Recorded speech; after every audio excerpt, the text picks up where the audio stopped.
Sun is not always your friend when you're filming. Hey everyone, let's talk about The Amazing Adventures of Kavalier&Clay by Chabon.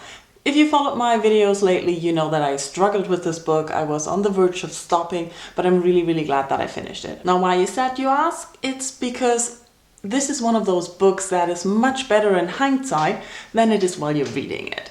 The book is separated in different parts, and I discovered that some parts were really good and other parts really had me struggling, and I wasn't invested in the story and I didn't really like continuing with it.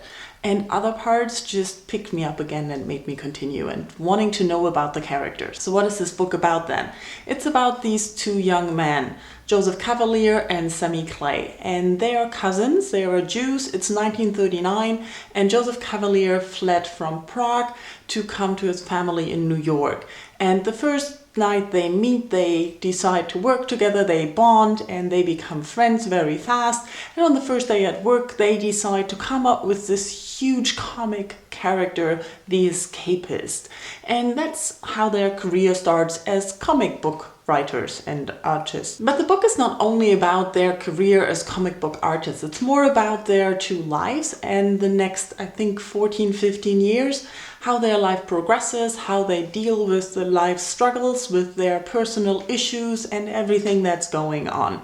That's about all I want to give you, because it is an interesting story, the two lives that they have. Like I already said, some of the parts are more interesting than others.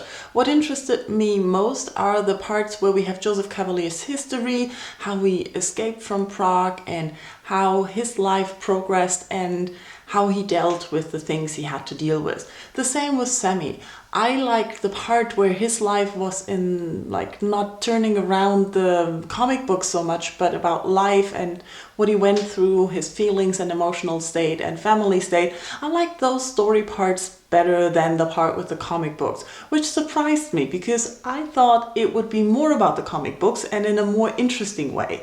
I had hoped to read something about the comic books that I didn't know and that I was interested in, but it turned out that those parts were the most boring in the book. But the main problem I had with the book was the writing. I read another book by Chabon before and I had the same problem.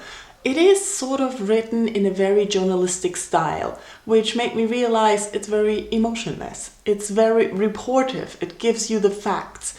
And by doing that, it keeps you distanced to the story and to the characters and to the people, and it doesn't really let you in. And that way I was not really invested in the story, which is really hard when you have a 600-page book to read. So when you ask me if you should read that book, I would definitely say maybe, because reading it was not fun. But having read the story and knowing the story and thinking about it and how we build it is a lot of fun. There you have it. I'm personally very glad that I pushed through and finished the book and that I know the story now, and it is an achievement. It's a good way to start the year with a big achievement.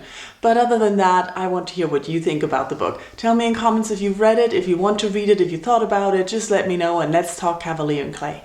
Bye bye.